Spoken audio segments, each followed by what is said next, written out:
بسم اللہ الرحمن الرحیم۔ السلام علیکم ناظرین، میں ہوں وسیم احمد اور آپ دیکھ رہے ہیں تازہ ترین خبروں پر تبصروں اور تجزیوں کا پروگرام زمانہ گواہ ہے۔ ناظرین، ہر پاکستانی مہنگی بجلی کی وجہ سے بل بلا اٹھا ہے۔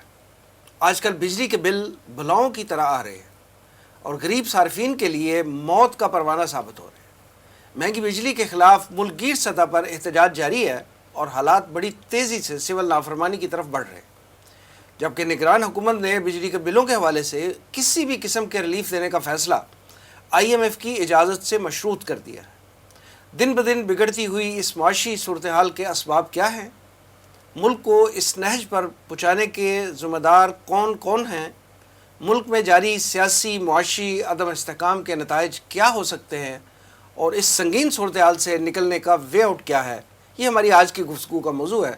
میرے ساتھ تشریف فرما ہیں ترجمان تنظیم اسلامی جناب مرزا ایوب بیگ صاحب، ان کے ساتھ تشریف رکھتے ہیں تنظیم اسلامی کے ریسرچ اسکالر جناب رضا الحق صاحب، اور ان کے ساتھ تشریف فرما ہیں جماعت اسلامی کے نائب امیر ڈاکٹر فرید احمد پراچا صاحب۔ آئیے گفتگو کا آغاز کرتے ہیں۔ ڈاکٹر فرید احمد پراچا صاحب، یہ فرمائیے گا کہ بجلی کے بلوں میں جو ایک دم سے اضافہ ہو رہا ہے، یہ اس نے عوام کو سڑکوں پہ لا کھڑا کیا ہے۔ آپ نے اس حوالے سے 2 ستمبر کو جو ہے وہ ایک ملک گیر احتجاج بھی کر رہے ہیں۔ یہ بتائیے کہ یہ جو پے در پہ اضافہ ہے، اس کی وجوہات کیا ہیں آپ کے خیال میں؟ اچھا جی، بسم اللہ الرحمن الرحیم۔ عوام کی حد تک تو ایک لاوا ہے کہ جو پک رہا تھا اور پھٹنے والا ہے۔ لوگ مدت سے اس چیز کو برداشت کر رہے ہیں، ایک پوری تاریخ ہے۔ یعنی اس کی وجہ اگر آپ دیکھیں تو ایک تو یہ ہے کہ ہم دنیا کی مہنگی ترین بجلی بنا رہے ہیں، جبکہ سستی بجلی بنانے کے ہمارے پاس سارے وسائل موجود ہیں اللہ تبارک و تعالیٰ کی رحمت کی طرف سے۔ ہمارے دریا سارا سال بہتے ہیں، دنیا کے اندر یہ سہولت نہیں ہوتی، لیکن ہمارے دریا سارا سال بہتے ہیں۔ کئی مقامات سے دریاؤں پہ، پھر اس کے بعد چشموں پہ، پھر نالوں پہ، پھر نہروں پہ بجلی پیدا کی جا سکتی ہے۔ ہائیڈرل جو سستی بجلی ہے، ہم وہ نہیں کر رہے۔ یہ اس کی وجہ آپ یعنی اگر ایک لفظ میں بیان کریں تو ہماری کرپشن ہے۔ دوسری بجلی جو ہے وہ ونڈ ہے، ہوا سے۔ ہمارے پاس ونڈ کاریڈور دنیا کے بہترین موجود ہیں، کاروں میں، کیٹی بندر میں، جہاں 24 گھنٹے ہوائیں چلتی ہیں، یعنی سمندر اور صحرا اور اس کے درمیان میں آپ یعنی ہوا ایک تیز رفتار آتی ہے اور وہ بہت سستی بجلی بنا سکتے ہیں۔ شمسی توانائی ہے۔ اب یہ پینل بنانا کون سا مشکل کام ہے؟ ہم پینل بھی جو سولر پینل ہے وہ بھی امپورٹ کرتے ہیں۔ تو گویا کہ یہاں کسی نے طے نہیں کیا، کسی حکومت نے، چاہے وہ جمہوری حکومت تھی، وہ غیر جمہوری حکومت تھی، وہ اس پارٹی کی تھی، وہ اس پارٹی کی تھی، وہ تبدیلی کے نام پر آنے والوں کی تھی، کسی نے بھی یہ نہیں کیا کہ بھئی یہ بھی تو ہم بنیادی کوئی فیصلے کریں اور اس کے بعد جو ہے وہ ہم بجلی جو ہے وہ سستی بجلی بنائیں۔ ہمارے ہاں ایک ہو گیا کہ جی ہم اس فیول سے بجلی بنائیں جو مہنگا فیول ہے، کوئلہ تک ہم امپورٹ کر کے، امپورٹڈ کوئلے سے ہم بجلی بنا رہے ہیں۔ تو گویا کہ بنیادی خرابی تو وہاں پر ہے، یعنی جو آپ کا سوال ہے کہ کیوں نہیں ہم، تو بنیادی خرابی تو یہ ہے۔ دوسری اگر یعنی پاور جنریشن کا جو پراپر طریقے ہیں ہم نے وہی اڈاپٹ نہیں کیا، وہی نہیں ہے۔ اور دوسری اگر وجہ ہم کریں تو وہ یہ ہے کہ ہمارے حکمران نہ اپنے ذہن سے سوچتے ہیں، نہ اپنی پارلیمنٹ کے تحت، نہ اپنے عوام کسی بھی مشاورت کے۔ ان کا ریموٹ کنٹرول باہر ہے اور وہ جہاں سے جو ریموٹ کنٹرول سے ان کو ہدایت ملتی ہے وہ اس کے مطابق اپنے فیصلے کرتے ہیں۔ اس کی ڈیٹیل ہے، لیکن مطلب پہلے نمبر پہ جو آپ کا سوال ہے تو اس میں یہی عرض کروں گا کہ بنیادی طور پہ ہم بجلی ہی بڑی مہنگی پیدا کر رہے ہیں اور اس کے بعد عالمی سطح کا ہر دباؤ مان رہے ہیں، IMF کا، دیگر جو ہے وہ، اور اس کے نتیجے کے اندر کوئی ہم نے سپیس نہیں رکھی عوام کے لیے کہ ان کو بھی کہیں کوئی ریلیف مل سکے۔ سارے فیصلے جو ہیں، یہ سارے طریقے وہ لوگوں کو اذیت پہنچانے۔ تیسری وجہ اس میں میں ساتھ وہ بھی کہہ دوں کہ ٹیکس کلیکشن کے لیے ہم نے محکمہ انکم ٹیکس کے بجائے بجلی کے بلوں کو ذریعہ بنا دیا ہے۔ یعنی ٹیکس لینا ہے تو آپ ان سے لیں گے جنہوں نے ٹیکس دینا ہے. یعنی ہم نے سورس آف ریونیو بنا لیا. وہ سورس آف ریونیو بنا دیا ہے. 16 قسم کے ٹیکس اس میں شامل ہیں. بل آتا ہے تو اس پہ لکھا ہوا ہے قیمت بجلی اور آگے فلانا ٹیکس جی ایس ٹی فلاں فلاں فلاں. یعنی کوئی جسٹیفیکیشن نہیں ہے، نہ کوئی عدالت پوچھتی ہے کہ یہ کس طرح سے. عدالتیں بھی سو موٹو سیاسی موضوعات پہ لیتی ہیں. پھر ایک سلیب بنا دی گئی، یعنی جس پہ آپ 300 یونٹ استعمال کر رہے ہیں تو آپ کو یہ ہوگا، 301 یونٹ استعمال کریں گے تو ایک دم 2000. یعنی کوئی نسبت و تناسب ہی نہیں ہے، وہ کئی گنا ایک دم بڑھ جائے گا. اس طرح کے 4-5 سلیب بنائے ہوئے ہیں. تو یہ کمپلیکیٹڈ مستقل ایک مسئلہ ہے جس مسئلے کے حل کے لیے کوئی چوری ہوتی ہے بجلی، ایک بہت بڑی وجہ یہ ہے. اور جو چوری ہوتی ہے وہ بجلی تو ہے نا جی، اس نے پھر کہاں جانا ہے؟ اس نے آپ کے بل میں آنا ہے، اس نے میرے بل میں آنا ہے، عوام کے بلوں میں آنا ہے. تو یہ مطلب میں نے لسٹ ہی ابھی گنوائی ہے، ہر ایک کی ڈیٹیل ہے. تو بہرحال یہ ہماری وہ بنیادی وجوہات ہیں کہ جن کی وجہ سے ہمارے ہاں بجلی جو ہے وہ مہنگی ہوتی ہے. ایوب بیگ صاحب، پورے پاکستان میں جو عوامی ایک غم و غصے کا اظہار جو میڈیا پہ ہم دیکھ رہے ہیں، آپ یہ فرمائیے کہ کیا یہ صرف بجلی کے بلوں میں اضافے کی وجہ سے ہے یا اس کی کچھ اور بھی وجوہات ہیں؟ بسم اللہ الرحمن الرحیم. وسیم صاحب، ایک طبیب نے کہا تھا کہ انسان کے اندر کوئی بیماری ہوتی ہے، خود بعض اوقات اس کو معلوم نہیں ہوتا اس بیماری کا. پھر یہ ہوتا ہے کہ وہ بیماری کسی صورت میں اس کو بخار ہو جاتا ہے بڑا تیز. اصل میں وہ بخار نہیں ہوتا، وہ اس بیماری کی چیخ ہوتی ہے. وہ بخار بتاتا ہے کہ اندر کوئی بیماری ہے. پھر معلوم ہوتا ہے کہ یہی ہمارے معاشرے کا معاملہ ہے کہ معاشرہ بھی تو افراد کے جمع کرنے سے بنتا ہے نا. ہمارے ہاں عوام کے لیے بہت سے علام و مصائب ہیں، بہت سے. دیکھیں، عوام کا مسئلہ یہ بن گیا ہوا ہے کہ جسم اور جان کا رشتہ جو ہے نا وہ برقرار رکھنا ایک مصیبت بنی ہوئی ہے. اور اس میں ہمارے حکمرانوں نے بعض تو لاپرواہی سے ہوئے، بعض باقاعدہ مینیج کیے گئے اس طرح کہ لوگوں کو مہنگائی دی گئی، چیزیں مہنگی کی گئی. مثال کے طور پر آپ نے دیکھا ہوگا کہ 6-7 ماہ پہلے ایک دم شوگر ملز کی طرف سے اشتہار آنے شروع ہو گئے کہ ہمارے پاس 11 لاکھ ٹن چینی جو ہے فالتو پڑی ہے. وہ اشتہار دیے گئے یا دلوائے گئے، پھر کیا ہوا؟ وہ جو ان کو 2.5 لاکھ، ایک وزیر خزانہ صاحب اسحاق ڈار صاحب کی زیر صدارت ایک اجلاس ہوا، اس میں فیصلہ کیا گیا کہ 2.5 لاکھ ٹن چینی جو ہے باہر بھیج دی جائے، یعنی ایکسپورٹ کر دیا. ایکسپورٹ چونکہ ہمارے پاس سرپلس ہے. سرپلس ہے. آج چینی کا کیا حال ہے؟ اور آج اعلان ہوا، آج سے مراد ہے اب اعلان ہوا ہے کہ ہم چینی امپورٹ کریں گے. اور یہ چینی امپورٹ کر کے کون بیچیں گے؟ وہی شوگر مافیا، وہی لوگ. اور یہاں صاف بات ہے، جو چینی کے کارخانے ہیں یا 2 سیاسی فیملیوں کے ہیں یا ہمارے وہ ایک باہر، اس سے باہر ہے جہانگیر ترین صاحب جن کے ہے. باقی کسی کی ایک آدھ ہوگی تو ہوگی. زیادہ تر تو انہی مینلی تو وہی ہے نا جو مینلی تو انہی کے شوگر ملز ہیں. آپ اندازہ کریں کہ پہلے غلط رپورٹ دی گئی اور اس سے باہر چینی ایکسپورٹ کی گئی اور اس سے بے تحاشا فائدہ اٹھایا گیا چینی مہنگے. اور اب کیا کریں گے؟ اب اسی چینی کو واپس لے کر یہی لوگ، آپ اور میں تو نہیں جانتے کہ چینی کہاں بکتی ہے، کیسے بکتی ہے، کس طرح، وہی لوگ جانتے ہیں نا، وہی پھر بیچیں گے. تو بہت سے طریقوں کے ساتھ عوام کو باقاعدہ تنگ کیا گیا. پھر آپ یہ دیکھیں، ہیلتھ کارڈ تھا، اسے تقریباً ختم کر دیا گیا ہے. وہ بھی عوام کے لیے ایک بڑی سہولت تھی جو ختم کر دی گئی. یہ چیزیں عوام کے اندر ایک غصہ پیدا کر رہی تھی. پھر اس کے علاوہ دیکھیں، کوئی تک ہے کہ کوئلے کا پلانٹ لگایا جائے بجلی پیدا کرنے کے لیے. کہاں؟ سائی وال میں. کوئلہ کہاں آ رہا ہے؟ کراچی میں. کراچی سے ساہی وال تک کا سفر ہوگا، اس کا تمام اخراجات جو ہے کس پر پڑیں گے؟ وہ بجلی بننے پر، اس پر. اور اس کا جو ہے ساری دنیا نے جب کوئلے سے پلانٹ کو بند کیا تو اس وقت ہم نے لگا لیا. تو ہمارا معاملہ یہ ہے کہ ہم یا تو سیاسی فائدہ دیکھتے ہیں یا ہمارا جو ہے وہ مالی فائدہ جو ہوتا ہے وہ ہے. تو عوام میں اس بات کا غصہ تھا. پھر یہ کہ یہ بھی قدرتی بات ہے، میں تو اس کو حقوق العباد میں سمجھتا ہوں کہ عوام کو حق رائے دہی کا حق نہیں دیا جا رہا. عوام پوچھ رہے ہیں الیکشن کب ہیں، الیکشن کب ہیں، الیکشن کو کوئی نام نشان نہیں ملا. کوئی کہتا ہے اس سے پوچھو، کوئی کہتا ہے اس سے پوچھو، الیکشن کمیشن ڈیٹ دے گا، وہ دے گا. اور پھر جب وہ خالصتاً جسے کہتے ہیں نا براہ راست ایک پیٹ پر لات پڑی کہ بل اتنے اتنے بجلی کے آ گئے، تو عوام کی چیخیں جو ہے وہ نکلیں اور عوام باہر آ گئے. یہی اسی چیز کا نتیجہ تھا. لیکن یہ ساری چیزیں جمع ہوئی ہیں، ایسے انتظامات کیے گئے تھے کہ مہنگائی ہوئی. پھر ابھی جو ڈاکٹر صاحب نے بات کی ہے، بڑی صحیح بات کی ہے. سوال یہ ہے کہ آپ ڈائریکٹ ٹیکس کیوں نہیں لگاتے؟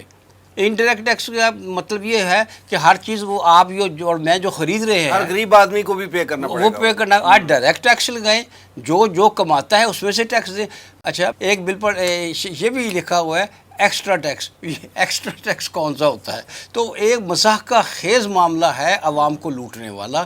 میں تو یہی دعا کروں گا کہ یہ انارکی کی صورت اختیار نہ کرے، یہ فساد کی صورت اختیار نہ کرے. پرامن طور پر احتجاج رہے، جیسے کہ جماعت اسلامی نے بھی اعلان کیا ہے. پرامن طور پر حکمرانوں کو مجبور کیا جائے کہ وہ یہ اضافی بل جو ہے واپس لیں، اور کوئی ایسا طریقہ کار بنائیں جس سے خاص طور پر ٹیکسوں کا، جس سے ٹیکس اس کو پڑے جس کو کسی کاروبار میں بچت ہو رہی ہے، نہ کہ بجلی میں ریڈیو کا 15 روپے بھی آ گیا بجلی کے بل میں. پہلے ٹیلی ویژن کا تھا، اب ریڈیو کا بھی آ گیا ہے، وہ بھی. تو ساری چیزیں جمع کر رہے ہیں کیونکہ انہیں پتہ ہے کہ لوگ بجلی کا بل تو دیں گے. آپ اور میں بجلی کے بغیر تو نہیں رہ سکتے، پنکھا تو چلے گا، لائٹ تو جلے گی. تو وہ ساری چیزیں، سارے ٹیکس اسی میں جمع کر رہے ہیں کہ جس میں کہ بجلی کے بل میں، جس میں عوام کو مجبوری ادا کرنے کی. ذوالق صاحب، بجلی اور پیٹرول کی قیمتوں میں اضافہ اور اوورال جو مہنگائی ہے، اس کی وجہ سے جو عوام میں شدید اضطراب اور غم و غصہ پایا جا رہا ہے، جو اس وقت صورتحال بنی ہوئی ہے کہ عوام سڑکوں پہ ہے، ہمارا میڈیا بھی بتا رہا ہے. آپ یہ بتائیے کہ کئی حالات جو ہیں، جیسے بیگ صاحب بھی فرما رہے ہیں کہ کئی کیوس کی طرف، اضطراب کی طرف، اور یہ جو سول نافرمانی کی طرف تو نہیں کہیں بڑھ رہے، اور یہ خدا نہ خواستہ عرب سپرنگ والا معاملہ تو نہیں ہو جائے گا پاکستان میں؟ بسم اللہ الرحمن الرحیم. بہت شکریہ وسیم صاحب. وسیم صاحب، ذرا اگر ہم پاکستان میں جو بجلی کے بلوں کی اور یہ بجلی کی فی یونٹ جو کاسٹ پڑتی ہے کنزیومر کو، اس کو کمپیئر کریں اپنے ہی جو نیبرنگ کچھ یعنی ممالک ہیں ان کے ساتھ، اور ساتھ یہ بھی دیکھیں کہ وہاں پہ جو اوسط فی کس آمدن جو ہے اس کا کیا معیار ہے اور بجلی کی یعنی کاسٹ کتنی پڑ رہی ہے. تو انڈیا کو دیکھیں تقریباً 1,72,000 روپے کے اندر، یعنی کہ فی کس ان کی آمدن ہے مانا. اور جو بجلی کی کاسٹ ہے پر یونٹ وہ 2.3 روپے ہے. جب آپ بنگلہ دیش کو دیکھتے ہیں تقریباً 45,000 کے قریب ان کی فی کس آمدن ہے اور بجلی کی کاسٹ وہاں 2.25. اسی طرح آپ ایران کو دیکھیں تو تقریباً 1 لاکھ وہاں پہ فی کس آمدن ہے اور وہاں پہ جو کاسٹ ہے وہ تقریباً 8.9 فی یونٹ ہے. یہ لوسٹ سلیب کی بات میں کر رہا ہوں. پاکستان کو دیکھیں تو 37,000 ایوریج انکم ہے پر پرسن، اور اس ایوریج کو اگر آپ دیکھیں تو بہت بڑی تعداد میں جو عوام ہے وہ غربت کی خطے لکیر ہوتی ہے اس کے بالکل نیچے ہے، اور وہ جو ٹاپ کے اوپر ہے وہ اس ایوریج کو کہیں پہ 37,000 پہ لے آتی ہے. پر یونٹ بجلی کی کاسٹ 53.2 روپے فی یونٹ ہے. اب اس میں بنیادی وجوہات، اس میں یقیناً وہ جو آئی پی پیز کے ساتھ معاہدے کیے گئے 1994 میں، وہی ہمارے گلے پڑے ہوئے وہ بھی شامل ہیں. اور بنیادی طور پہ اگر ان معاہدوں کو آپ دیکھیں ہوا گیا تھا 94 میں جب بے نظیر کا دور حکومت تھا. ویسے تو یہ معاملہ اس سے پہلے ہی کچھ شروع ہو چکا ہوا تھا. تو بے نظیر کا جو پہلا دور حکومت تھا، فارمل معاہدہ تو 1994 اس کے اندر معاملہ یہ ہوا کہ پاکستان میں پرائیویٹائزیشن کی ایک لہر دوڑ گئی. 70s میں نیشنلائزیشن کی گئی تھی، تو کہا گیا اب اس کو پرائیویٹائز کیا جائے اور فورن ڈائریکٹ انویسٹمنٹ کو بڑھایا جائے. تو آئی پی پیز یہ جو تھیں انڈیپینڈنٹ پاور پروڈیوسرز، ان کو کچھ انویسٹمنٹ کو اٹریکٹ کرنے کے لیے ایسی شرائط کے اوپر یہاں پہ اجازت دی گئی بجلی بنانے کی جو کہ کسی صورت میں بھی ملکی مفاد میں بھی نہیں تھی، نمبر 1. اور نمبر 2، ان کی قیمت اور اس کا جو پھر بعد میں نتیجہ نکلنا تھا وہیں سے دکھائی دیتا تھا کہ وہ بہت نقصان دہ ہوگا. اب آئی پی پیز کو اجازت دے دی گئی اور وہ جو بجلی پروڈیوس کر رہے ہیں، میں تھوڑا سا آپ کو اس کا ایسٹیمیشن دوں. جی، پاکستان میں اس وقت جو کیپیسٹی ہے وہ تقریباً 41,550 میگا واٹ ہے، یعنی یہ جو 46 آئی پی پی کمپنیز مل کے بناتی ہیں. پاکستان کی جو ڈیمانڈ ہے وہ 31,000 میگا واٹ ہے. ڈیمانڈ سے کہیں زیادہ کیپیسٹی ہے. لیکن مسئلہ نمبر 1 تمام پیمنٹس ڈالر میں ہوں گی. نمبر 2 ساورن گارنٹیز ہیں اسٹیٹ کی کہ چاہے وہ پروڈیوس کریں نہ کریں, بند رہیں, کم کریں, گورنمنٹ کم لے ان سے, پورا لے, ہر صورت میں ان یعنی آپ کو کو اس بے شک capacity اتنی کے ضرورت نہ مطابق ہو, ہی پے آپ کرنا کو پڑے پے گا, اتنا کرنا پے پڑے گا. اتنا ہی کرنا پڑے گا. پھر یہ ہے کہ جو ہمارا ڈسٹریبیوشن کا نیٹ ورک ہے نا پورا, ٹرانسمیشن اور ڈسٹریبیوشن, اس میں 50% لاسز ہو جاتے ہیں. تو ہمارے پاس جو بجلی گورنمنٹ تک پہنچتی ہے وہ تقریباً 22,000 میگا واٹ ہے. اسی لیے لوڈ شیڈنگ دکھائی دیتی ہے, ادروائز کیپیسٹی پوری موجود ہے. اچھا, پھر جو ساورن معاہدے کر لیے گئے ساورن گارنٹیز کے ساتھ, تو اس کا مطلب یہ نکلا کہ وہ اب ہمیں, اگر ہم ان کے معاہدوں کو ری نیگوشیٹ کرنے کی کوشش کرتے ہیں تو نمبر 1 وہ ٹرمز اینڈ کنڈیشن بڑی سخت ہوں گی. اگر انکار کرتے ہیں تو وہ کورٹ آف لاء میں لے جائیں گے, کورٹ آف لاء میں انٹرنیشنلی لے کے جائیں گے ہمیں, اور جس طرح ریکوٹیک کا ہمیں ایک معاملہ پڑ گیا تھا اسی طرح کا معاملہ پڑ سکتا ہے. اب عوام اگر جب دیکھتے ہیں کہ ایک تو بجلی کی کاسٹ بہت زیادہ ہے, جو آپ کی منیمم ویج ہے وہ 32,000 روپے سیٹ ہے, بل 40,000 روپے آ رہا ہے, وہ کہاں سے پے کرے, نمبر 1. نمبر 2 جو سرکولر ڈیٹ ہے وہ بھی بڑھتا جا رہا ہے آپ کا, جو فیول کاسٹ ہے وہ بھی گورنمنٹ پے کر رہی ہے, جو اس کے اوپر کیپیسٹی کاسٹ ہے وہ بھی گورنمنٹ پے کر رہی ہے. ان ساری چیزوں کو جب کمبائن کرتے ہیں تو عوام کے اوپر ہی سارا پریشر آتا ہے اور بوجھ آتا ہے. اب عوام جو ہے ان کے پاس اور کوئی ذریعہ نہیں, اور حقیقت پوچھیں تو عوام جو ہیں وہ بھی اب یہ الیکشن کے کھیل سے تنگ آتے جا رہے ہیں. آپ ذرا ٹرن آؤٹ دیکھیں نا پچھلے کچھ الیکشنز کا, ٹرن آؤٹ کتنا کم ہوتا جا رہا ہے. اس کی ریزن یہ ہے عوام کو بھی اس چیز کا ایک شعور آنا شروع ہو چکا ہے کہ ایک وہ جمہوریت ہے جو مغرب میں ہے, وہ چل رہی ہے وہاں پہ, ایک وہ جمہوریت ہے جو کتابوں میں لکھی ہوئی ہے, بڑی خوبصورت ہے, ایک وہ جمہوریت ہے جو پاکستان میں نافذ ہے.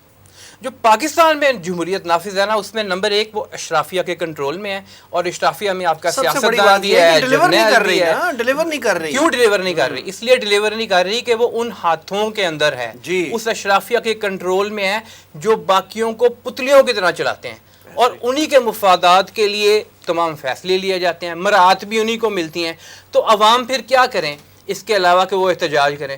مسئلہ یہ ہے کہ یہ احتجاج کی جو پالیسی ہے اور اسٹریٹجی ہے, اس سے غیروں کو فائدہ اٹھانے کا بھی موقع ملتا ہے. پاکستان کی بالکنائزیشن کے حوالے سے تو 2008 کے اندر ہی باتیں شروع ہو چکی, بلکہ اس سے بہت پہلے کی باتیں ہیں. 2008 کا میں اس لیے حوالہ دے رہا ہوں کہ رالف پیٹرز نے, جو US کا ایک ان کا جریدہ ہے, اس کے اندر باقاعدہ ایک نقشہ دیا تھا بالکنائزڈ پاکستان کا, آرمڈ فورسز سروسز کا جو ان کا جرنل ہے. اسی کو آگے لے کے چلیں تو ہم دیکھتے ہیں کہ عرب سپرنگ جو تھی اس کے اندر کس طرح ایک معاملے کو, جہاں عوام کے اندر اشتعال تھا, اس کو پھر استعمال کیا گیا ان ممالک کو کمزور کرنے کے لیے, وہاں کی حکومتوں کو تباہ و برباد کرنے کے لیے. تو جیسا کہ بیگ صاحب نے بھی فرمایا, ڈاکٹر صاحب نے بھی فرمایا کہ اس میں یقیناً احتجاج عوام کا حق ہے, لیکن ہمارے جو حکمران ہیں ان کو اس چیز کو انشور کرنا ہے کس طرح سے عوام کو ان کی تمام ضروریات بہم پہنچائی جائیں. اگر وہ نہیں کریں گے تو پھر حکمرانوں کے گلے ہوں گے, عوام کے ہاتھ ہوں گے. اللہ تعالیٰ اس دن سے ہمیں بچائے. ڈاکٹر صاحب, جیسے رضا الحق صاحب فرما رہے ہیں کہ ایک طرف تو مہنگائی اور اس سے پسی ہوئی عوام ہے, اور اس میں دن بدن اضافہ ہو رہا ہے. ابھی انہوں نے فگرز بتائیں کہ کس حد تک جو ہے کتنے لوگ خطِ غربت سے نیچے چلے گئے ہیں ان پچھلے چند ماہ میں بھی, اور اس سے پہلے بھی جو حالات چل رہے ہیں وہ کوئی بہتری کی طرف تو جا نہیں رہا ہے پاکستان. ایک طرف یہ پسی ہوئی عوام ہے, چاہے وہ یہ مہنگائی ہو, چاہے وہ بے روزگاری ہو, دہشت گردی ہو, یہ سارے عناصر اپنی جگہ ہیں. دوسری طرف اشرافیہ ہے جن کا ان معاملات سے کوئی لینا دینا ہی نہیں ہے. ان کو اپنے مراعات ہیں, ان کو حاصل ہیں, ان کو اپنی ان یوٹیلیٹیز جن کی وجہ سے عوام سڑکوں پہ ہے اور مر رہے ہیں عوام, وہ ان کو فری مل رہی ہیں. تو یہ جو فرق آ رہا ہے غریب اور اشرافیہ میں, یہ ہمیں کس طرف لے کے جا رہا ہے؟ لیکن اتنا بڑا یہ مجرمانہ کام ہے جو غیر اسلامی بھی ہے, غیر اخلاقی بھی ہے, غیر آئینی بھی ہے. آئین پاکستان بھی برابری کہتا ہے ریاست کے تمام باشندوں میں ہو, اسلام کے تو نظام عبادات کے اندر ہی برابری شامل ہے, بلکہ برابری اس سے زیادہ غریب کی سائیڈ ہے کہ پہلے آئے گا تو اگلی صف میں ہوگا. جب حالت سجدہ ہو تو عین ممکن ہے کہ اس کے قدموں میں پیچھے کسی VIP کا سارا ہو. تو مطلب یہ ہے کہ, اور یہ جو اشرافیہ کا ہے یہ تو بالکل ایک انتہائی درجے کی لوٹ مار ہے جو طویل عرصے سے جاری ہے. آپ اس کا اندازہ کریں کہ 90,000 گاڑیاں ہیں وفاقی حکومت کے پاس, برطانیہ کے پاس ان کے پول کے اندر 8800 گاڑیاں ہیں یعنی پورے پول میں، اور یہاں پر جو ہے وہ 90,000 گاڑیاں ہیں جن کا پٹرول میں دے رہا ہوں، آپ دے رہے ہیں۔ 220 ارب روپے کا پٹرول ہے، یہ دے دیا۔ 18 کروڑ روپے کی یہ گاڑیاں ہیں، ان میں بعض ہے، اور ان کا یہ 3 کلومیٹر چلتی ہیں 1 لیٹر پر۔ اب پٹرول ہم امپورٹ کر رہے ہیں، ڈالروں پہ لے رہے ہیں، اور ان کو دے رہے ہیں ظالموں کو کہ جن کی گاڑیاں نہیں ہیں، گاڑیاں اسٹیٹ کی ہیں، اور وہ اس پہ عیاشی کر رہے ہیں، تو اس پہ ہم بڑی بڑی گاڑیوں کو پٹرول پمپ پورے کے پورے جاری کر رہے ہیں تاکہ وہ اس میں، اور یہ دیا جا رہا ہے۔ اس کا فرق کہاں آئے گا؟ اس کا فرق میرے اور آپ پہ آئے گا، اس کا فرق عوام پہ آئے گا۔ 550 ارب روپے کی ہم بجلی دے رہے ہیں مفت، یہاں پر جو ہے وہ 33 کروڑ یونٹ 16 گریڈ سے نیچے والوں کو، یہ صرف باپڑا کی میں بات کر رہا ہوں، اور 70 لاکھ یونٹ 16 لاکھ گریڈ سے اوپر والوں کو مفت دی جا رہی ہے، یونٹ یہ بات کر رہا ہوں۔ اب یہ نہ کہ اس میں حاضر سروس اور ریٹائرڈ ملازمین دونوں جی بتا، اب یہ کہ یہ کس استحقاق کی بنیاد پر؟ کوئی استحقاق ہے، تنخواہ بھی لے رہے ہیں، رشوتیں بھی لے رہے ہیں، اس کے باوجود بجلی بھی لے رہے ہیں۔ اب وہ بجلی جو ہے، وہ بنی ہوئی بجلی جب ان کو جائے گی تو وہ اس کا خرچ کس کے بلوں میں آئے گا؟ وہ عوام کے بلوں میں آئے گا، اور وہ دے رہے ہیں۔ پھر اسی طرح سے ہمارا سارا جتنا نظام ہے، ٹیکس جو ایک جاگیردار طبقہ ہے، وہ سارا زراعت کی آڑ کے اندر ان کی سارے محلات شاہی، ان کی گاڑیوں کے بڑے بڑے جو ان کے پاس 10 20 گاڑیوں موجود ہوتی ہیں، فلیٹ وہ ہوتے ہیں سارے پورے کا پورے۔ سارا زراعت کے اندر معاف ہو جاتا ہے، کوئی زرعی ٹیکس نہیں ہے۔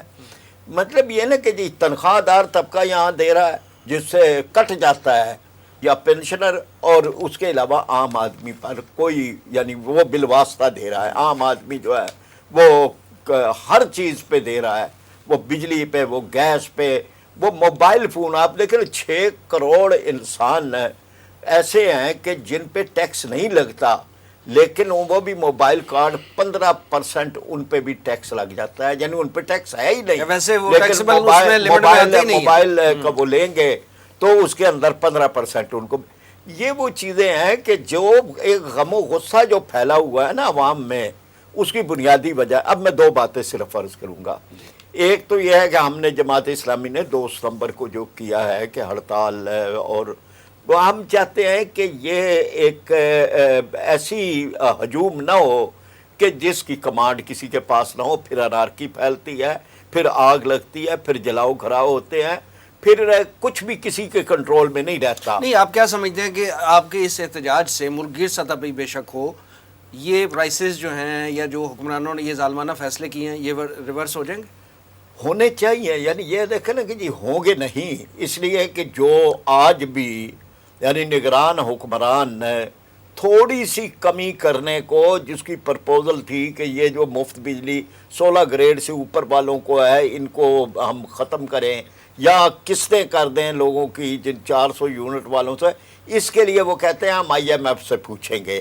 اب جو فدوی قسم کے ایسے حکمران ہوں جنہوں نے IMF کو کہنا ہے کہ مؤدبانہ گزارش ہے، تو وہاں پہ کیا چیزیں ہونی ہیں؟ اس لیے ہم بہرحال مایوسی کے بغیر ہم یہ چاہتے ہیں کہ چلے لوگوں کو یہ تو ملے کہ وہ کوئی ان کی بات تو کر رہا ہے۔ ایک اور بات میں ساتھ کہوں گا، لوگ بھی اس میں برابر کے حصے دار ہیں۔ وہ جو قرآن پاک میں ہے نا کہ ظہر الفساد فی البر والبحر بما کسبت ایدی الناس، لوگوں کے ہاتھوں کی کمائی ہے۔ اب ہاتھوں کی کمائی کا عام مفہوم تو سمجھ ہے نا، لیکن یہاں ہاتھوں کی کمائی وہ ہاتھوں میں پکڑنے والی مہر ہے کہ جس کو لگا کے آپ اپنے پیارے بھیڑیوں کو چنتے ہیں اور پیارے اژدہاؤں کو چنتے ہیں۔ ہر ایک کے حصے کا ایک کو ایک بھیڑیا ہے، وہ انہوں نے اسمبلیوں میں پہنچانا ہوتا ہے۔ اس لیے یہ بات جو ہے کہ لوگوں کے بھی، اب لوگ بھی نہیں دیتے، یعنی انہی سے جو ہے وہ ان کو نقصان پہنچتے ہیں، اگلی مرتبہ پھر ان کو چنتے ہیں، 5 سال مجلس شام غریبہ مناتے ہیں، پھر ان کو چنتے ہیں۔ تو مطلب لوگ بھی تو اس میں اتنے معصوم نہیں ہیں، نظر آ رہا ہوتا ہے کہ یہ جماعت ہے، یہ لوگ ہیں، ان پہ کرپشن نہیں ہے، یہ جو ہے ڈیموکریسی ان کے اپنے اندر ہے، اس کے باوجود نہیں دیتے۔ رضا الحق صاحب، یہ جو ظالمانہ معاہدے جن کا ابھی آپ ذکر فرما رہے تھے، یہ معاہدے جو ہیں جو 1994 میں شروع ہوئے بے نظیر دور سے، اور ان کا اختتام جو ہے وہ 2027 میں ہونے جا رہا ہے، کیا بجلی کے بلوں میں جو یہ ظالمانہ اضافہ جو ہے یہ اس کی وجہ صرف یہی معاہدے ہیں یا اس کے علاوہ بھی کوئی وجوہات ہیں؟ اچھا وسیم صاحب، اس پہ کچھ بات تو پہلے ہو چکی ہے، جی، میں صرف مختصراً اس کے اوپر تھوڑا سا کامنٹ کر کے پھر دوسری طرف آتا ہوں۔ میں نے تذکرہ کیا تھا کہ یہ آئی پی پیز کے جو معاہدے تھے 1994 میں، اصل میں ہماری جو نیشنل پاور پالیسی ہے 1994، اس کے بعد آپ کی سن 2002 اور پھر 2015، یہ 3 پاور پالیسیز بنی ہیں، اور پھر 2019 میں اس کو ریوائز کرنے کی کوشش کی گئی آئی پی پیز کے ساتھ، لیکن وہ بھی کامیاب نہیں ہو سکی۔ اس میں دیکھیے ابھی اس وقت جو آپ نے جو کیپیسٹی چارجز کے مد میں پے کرنا ہے وہ تقریباً 2000 ارب روپے ہے۔ جو ہمارا 2021 کی یو این ڈی پی کی رپورٹ 2021 کی، اس کے مطابق پاکستان میں جو مراعات دی جاتی ہیں وہ 18 ارب ڈالر ہے، 18 ارب ڈالر، یہ 2021 کی رپورٹ ہے، اور اب 2023 یقیناً اس سے زیادہ ہی ہوں گی۔ جب ہم اشرافیہ کی بات کرتے ہیں نا تو ذرا سمجھنے کی ضرورت ہے اس میں کون کون انوالوڈ ہے۔ عوام ہیو ناٹس ایک جگہ ہیں، ہیوز ایک جگہ ہیں بالکل، اس میں سیاستدان بھی شامل ہے، جاگیردار بھی ہے، سرمایہ دار بھی ہے، بیوروکریٹس بھی ہیں، جرنیل بھی ہیں، یہ سب مل کر، ججز بھی ہیں، ججز بھی ہیں، تو یہ سب مل کر ایک one side of the coin ہے۔ اس کو فرینچ ریولوشن سے پہلے ارسٹوکریسی کہتے تھے۔ ایک طرف وہ ارسٹوکریسی تھی، دوسری طرف عوام الناس تھے، اور عوام الناس نے پھر کیا دیکھا کہ ساری مراحت ان کے لیے ہیں، سب کچھ قانون سازی بھی ان کے لیے ہوتی ہے، عدالت بھی انہی کے لیے لگتی ہے، یعنی انہی کو فائدہ دینے کے لیے اور ہمیں پکڑنے کے لیے۔ آپ اندازہ کریں کہ جو ہم مراحت کی بات کر رہے ہیں اور کتنے لیٹر فری اور کتنے یونٹ فری دیے جاتے ہیں، جس میں ایوان صدر کو بھی 2000 یونٹ فری دیے جا رہے ہیں، ٹاپ موسٹ ججز کو بھی 2000 یونٹ فری دیے جا رہے ہیں، لیکن اس میں ابھی ہم نے اس ایک سیکٹر کو ایکسپلور نہیں کیا، یا کم از کم ان کی انفارمیشن ہمیں نہیں پہنچے جنہیں ہم اپنی ڈیفنس سروسز کہتے ہیں، ان کو کتنا دیا جاتا ہے یہ بھی کسی کو معلوم نہیں ہے۔ اب مسئلہ یہ ہے کہ جب ان ساری چیزوں کو اکٹھا کرتے ہیں ایک طرف آپ، تو ایک طرف تو یہ سارا معاملہ ہے، دوسری طرف جو آئی ایم ایف کی شرائط، ابھی یہ دیکھیے جو 6th ریویو تھا نا پاکستان کا، یہ جو یعنی پی ٹی آئی کے دور حکومت میں ہوا، اگرچہ اس سے پہلے بھی آئی ایم ایف کے معاہدے بہت سارے ہوئے، لیکن اس میں ایک بنیادی ڈپارچر یہ تھا کہ جو اسٹیٹ بینک کو آٹونومی دی گئی، اگرچہ وہ آٹونومی اس طرح اسٹیٹ بینک کے پاس ابھی بھی نہیں ہے، فیصلے کہیں اور ہو رہے ہوتے ہیں، لیکن یہ ہے کہ اس کو وہ جو اسٹیٹ بینک کو ڈکٹیٹ کر رہے ہوتے ہیں، اور وہ ڈکٹیٹ کرنے والے اندر بھی ہیں باہر بھی ہیں، لیکن اسٹیٹ بینک کو کور مل جاتا ہے ایک کہ وہ اس کو استعمال کرتا ہے، اور پھر پاکستان کو جو ہے وہ مہنگے داموں بہت ساری چیزیں جو ہیں وہ حاصل کرنے کو، قرضوں کی اگر بات کریں، اسٹیٹ بینک جو ہے پوری دنیا میں سینٹرل بینک جسے کہتے ہیں وہ لینڈر آف لاسٹ ریزورٹ ہوتا ہے۔ پاکستان کے اندر یہ معاملہ ختم کر دیا گیا بالکل۔ اب اس کے اپنے پروز اینڈ کونز ہیں کہ لینڈر آف لاسٹ ریزورٹ ہونا یا اسٹیٹ بینک سے زیادہ لینا، اس کے نقصانات کیا ہیں، فائدے کیا ہیں، لیکن جب وہاں سے نہیں لیں گے تو کمرشل بینکوں سے لینا پڑے گا، کمرشل بینکوں سے لیں گے تو اس کا نتیجہ یہ نکلے گا کہ آپ چین کا اگلے چند سالوں میں، اب ایسا وقت آنے والا ہے ہمارے اوپر کہ ہمیں سالانہ 23 ارب ڈالر ان کو ری پے کرنا پڑے گا، جو کہ ان سے قرضہ لیا ہوا ہے، اسی طرح ہی باقی ممالک سے بھی لیا ہوا ہے۔ تو آئی ایم ایف کے ساتھ جو کڑی شرائط ہیں، اور انہی میں یہ بھی شامل ہے کہ بجلی کی سبسڈی کو کسی صورت نہ دیا جائے عوام کو، اور وہ نہیں دی جا رہی، تو یہ چیزیں بھی ساتھ اندر انوالوڈ ہیں اس پوری سچویشن میں۔ ایوب بیگ صاحب، ایک رائے یہ ہے کہ ہم دیگر ممالک سے امپورٹ کرتے ہیں تیل اور گیس، خاص طور پہ ہم ایران سے کیوں امپورٹ نہیں کرتے، جبکہ ایک ماضی میں ہمارا ایک معاہدہ بھی پاکستان کا، ایران کا اور انڈیا کا گیس کا وہ تھا، پروجیکٹ تھا، جو پاکستان نے کہا جاتا ہے کہ امریکی ڈکٹیشن پہ جو ہے وہ روک دیا تھا، اس پہ عمل درآمد۔ یعنی آج بھی یہ ہے کہ ہم ادھر ادھر سے تیل بھی لے رہے ہیں، گیس کے بھی ہم جو ہے وہ معاہدے کر رہے ہیں، اس کی بھی شارٹیج ہے پاکستان میں، اور اس کی قیمتیں ہم بڑھاتے جا رہے ہیں، لیکن ہم اپنے برادر اسلامی ملک سے نہ تیل لے رہے ہیں نہ گیس لے رہے ہیں۔ اب تو ان کے ایرانی سفیر نے باقاعدہ یہ آفر کر دی ہے کہ ہم تیل بھی دے سکتے ہیں، آپ کو گیس بھی دے سکتے ہیں، اور آپ کو بجلی بھی دے سکتے ہیں، لیکن ہم نہیں کر رہے۔ دوسری طرف کیا حالات ہیں کہ ہماری ڈیلی جو سمگلنگ ہے نا تیل کی صرف ایران سے وہ 13 لاکھ لیٹر ہے. یہ یومیہ سمگلنگ ہے. ہم سمگل کر رہے ہیں, آفیشیلی ان سے یہ فیسلٹیز نہیں لے رہے, ہم پراپر ٹریڈ نہیں کر رہے. آپ کے خیال میں اگر یہ ہم ایران سے یہ اپنی جو بنیادی ضرورت کی چیزیں ہیں امپورٹ کریں آفیشیلی, تو اس سے اثرات نہیں پڑیں گے ہماری معیشت پہ؟ پہلے تو میں چاہوں گا کہ پہلے جو دو پوائنٹ سے بات ہوئی ہے اس پہ تھوڑا سا اضافہ کر دوں. ایک تو جو آئی پی پی ایس کا بتا دیا ہے رضاء الحق صاحب نے کہ وہ کیپیسٹی جو ہے اس کے مطابق ہمیں دینا پڑتے ہیں, چاہے ہم بجلی بنائیں یا نہ بنائیں وغیرہ, ڈالر میں پیمنٹ کرنی پڑتی ہے. پھر یہ کہ ہمارے ہاں پیچھے 7 پاور پلانٹس لگے تھے, 37 کروڑ روپیہ فی پلانٹ کا دیا گیا تھا. اس کے بعد اگلی حکومت نے آ کر کہا یہ تو بہت زیادہ پیمنٹ کی گئی ہے. تو جب ان سے کہا گیا کہ ہم آپ کے خلاف عدالت میں جائیں گے تو انہوں نے کہا چلے جائیں آپ عدالت میں, ہم ICJ میں جائیں گے, ہم انٹرنیشنل کورٹ آف جسٹس میں جائیں گے اور آپ کو اس پر جرمانہ بھی کروائیں گے. تو بہتر یہی ہے کہ جس طرح چل رہے ہیں. پھر اس حکومت نے اسی کے ساتھ یہ بات طے کر لی کہ اس میں کچھ رعایت کر دیں گے, اور پھر انہوں نے طے کیا کہ کچھ یعنی کئی سال بعد 2 پلانٹ اسی کمپنی نے 7 کروڑ روپیہ, حالانکہ بہت مہنگائی ہو چکی تھی, 7 کروڑ روپیہ سستے دیے مہنگائی کے باوجود. تو یہ کمیشنیں, یہ لوٹ مار, یہ جو ہے اس میں اصل چیز یہ جو ہے وہ کاؤنٹ کرتی ہے, جو ہمارے یہاں مسئلہ بنتا ہے. یہ جو اشرافیہ کی بات ہے اس میں بتا دیکھیں, اندازہ کریں کہ بالکل کھل کر بات کرنی چاہیے کہ ہمارے ہاں ایک ایسا قانون ہے جو دنیا میں کہیں نہیں ہے. وہ یہ ہے کہ ایک ریٹائرڈ جج جو ہے اس کی جتنی تنخواہ ہوگی اتنی پینشن ہوگی. یہ دنیا میں کہیں ہے؟ آپ کا اس وقت سپریم کورٹ کا جج 10-12 لاکھ روپیہ نقد لیتا ہے, اور اس کے علاوہ اس کی 6-7 لاکھ روپیہ ماہانہ جو ہے وہ مرات ہیں, اکٹھا کر لیں تقریباً 16-18 لاکھ روپیہ ماہانہ بنتا ہے.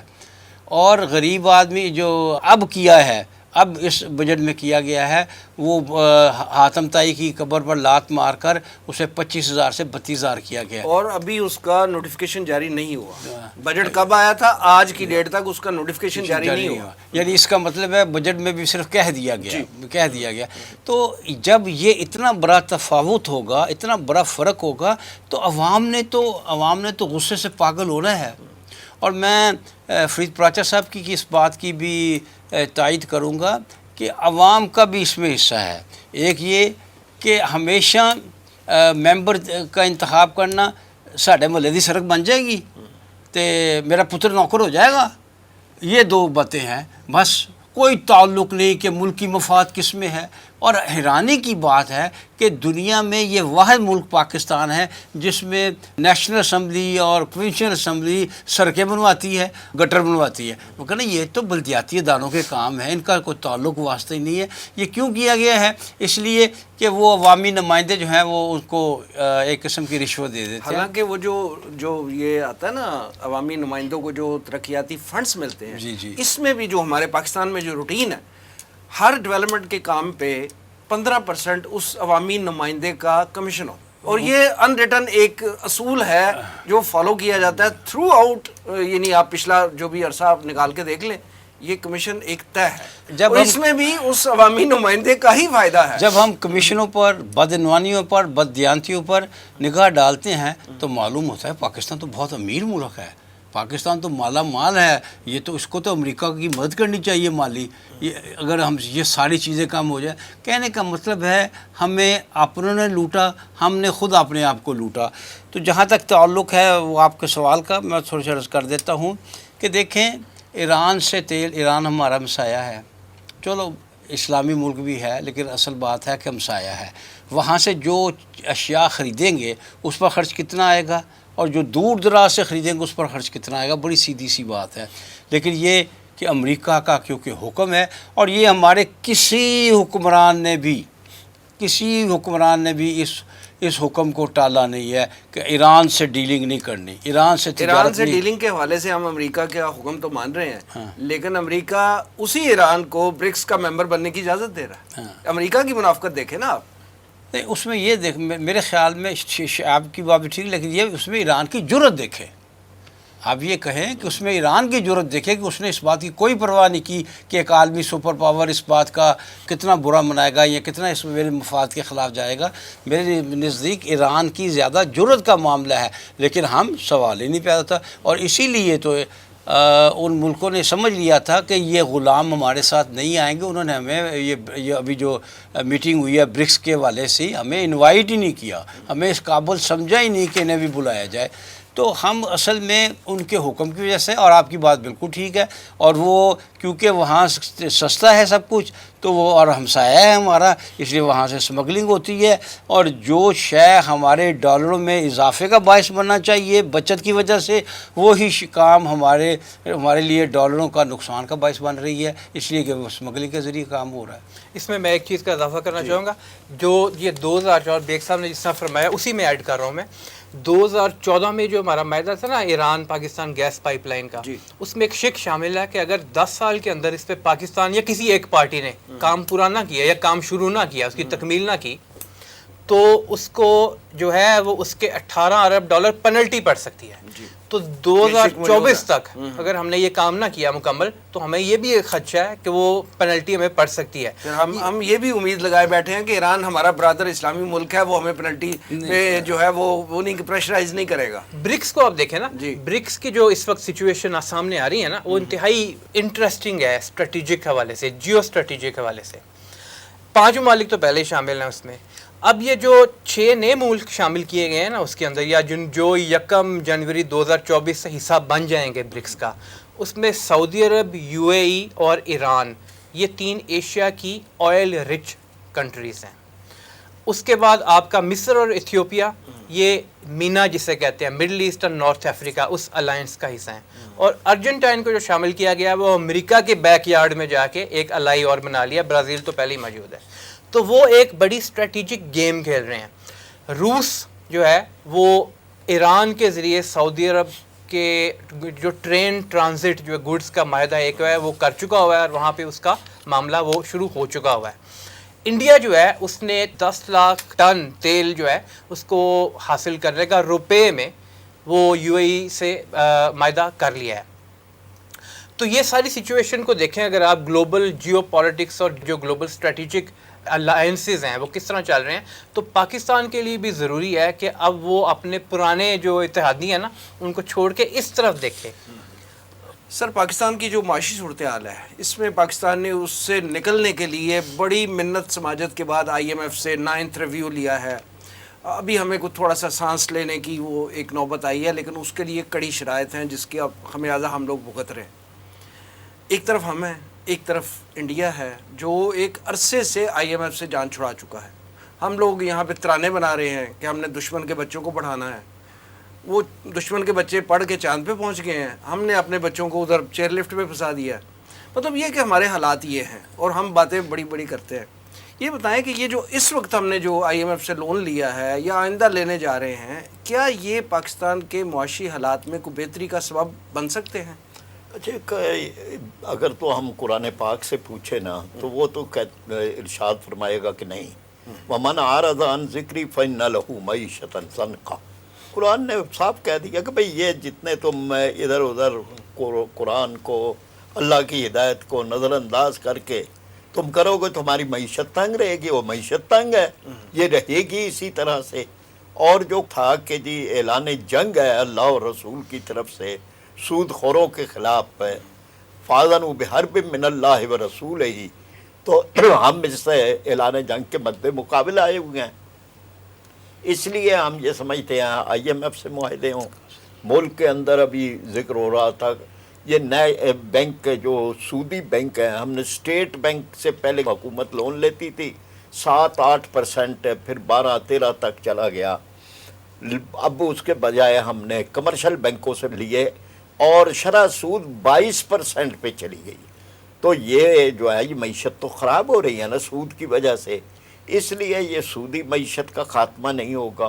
IMF سے نجات نہیں لیں گے، ایکسپورٹ اپنی جو ہے ہم نہیں بڑھائیں گے، امپورٹ اپنی کم نہیں کریں گے، زراعت کو ترقی نہیں دیں گے، اس ملک کے اندر جو ایک کرپشن بدترین ہے اس سے نجات نہیں لیں گے، تو ہمارا جو یہ جمع حاصل ہے ضرب تقسیم جمع کا، وہ اس کے علاوہ اور کچھ نہیں رہے گا جو اس وقت ہے۔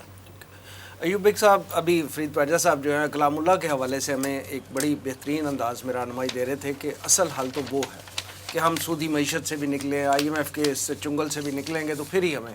آپ یہ بتائیے کہ کیا یہ جو اس وقت جو چیلنجز ہیں آپ کی نظر میں ان کا حل کیا ہے؟ دیکھیں بالکل ٹھیک فرمایا، قرآن پاک نے دریا کو کوزے میں بند کر دیا، خاص طور پر معیشت کے حوالے سے۔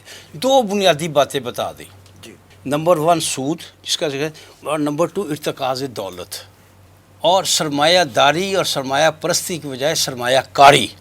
یہ بنیادی اصول بتا دیے قرآن پاک نے، اور اس پر عمل کرو تو معیشت خود بہت ٹھیک ہوگی۔ قائد اعظم نے سن 48 میں پشاور میں اسٹیٹ بینک کی برانچ کا افتتاح کرتے ہوئے کیا کہا تھا کہ میں تمہیں ایک ٹیسٹ دے رہا ہوں، تمہیں دیکھوں گا اور میں خود اس کی نگرانی کروں۔ اللہ نے ان کو وقت نہیں دیا، مہلت نہیں دی کہ تم یہ مغربی معیشت نے، مغربی طرز معیشت نے جو دنیا میں فساد مچایا ہے، اس کی بجائے تم اسلامی معیشت کو لاؤ تاکہ دنیا کو امن کا پیغام دیا جا سکے اور ہمارے ہاں بھی امن آ سکے اور ہم اس راستے پر چل سکے جو اللہ نے، اللہ کے رسول نے ہمیں دکھایا ہے، اور میں خود اس کی نگرانی کروں گا۔ لیکن یہ ہے کہ قائد اعظم بھی فوت ہو گئے، اس کے بعد لیاقت علی خان چلے گئے، اور ہمارا معیشت، ہماری وہ جو بالکل خاص طور پر سن 51 کے بعد 49 میں اسلامی پٹڑی پہ چل ہی نہیں سکتی، قرارداد 49 میں قرارداد مقاصد پاس ہوئی، 51 میں وہ ہمارے علماء کرام نے 22 نکات دیے، یہاں تک تو معاملہ چلا ٹھیک۔ اس کے بعد ٹرین کو لگ گیا ریورس گیئر، اور ہم اسلام سے سیدھا سیکولرزم کی طرف باغم باغ چل پڑے، اور اسی کے نتائج ہیں جو ہم بھگت رہے ہیں۔ نہ ہماری دنیا سنور رہی ہے، اور اللہ معاف کرے، اللہ تعالیٰ بچائے کہ اگر ہم نے یہ راستہ نہ چھوڑا تو ہماری آخرت بھی خراب ہو جائے گی۔ اللہ بچائے اس سے۔ ڈاکٹر فرید پارجہ صاحب، جناب رضا الحق صاحب اور جناب ایوب بیگ صاحب، پروگرام میں تشریف آوری کا بہت شکریہ۔ ناظرین، یہ تھا آج کا پروگرام، آج کے لیے اتنا ہی۔ ہمارے تمام سوشل میڈیا پیجز پر اس پروگرام کا فیڈ بیک ضرور دیجیے گا۔ آپ ہمیں ای میل بھی کر سکتے ہیں، ہمارا ایڈریس ہے media@tanzeem.org۔ اگلے پروگرام تک کے لیے وسیم احمد کو اجازت دیجیے، اللہ نے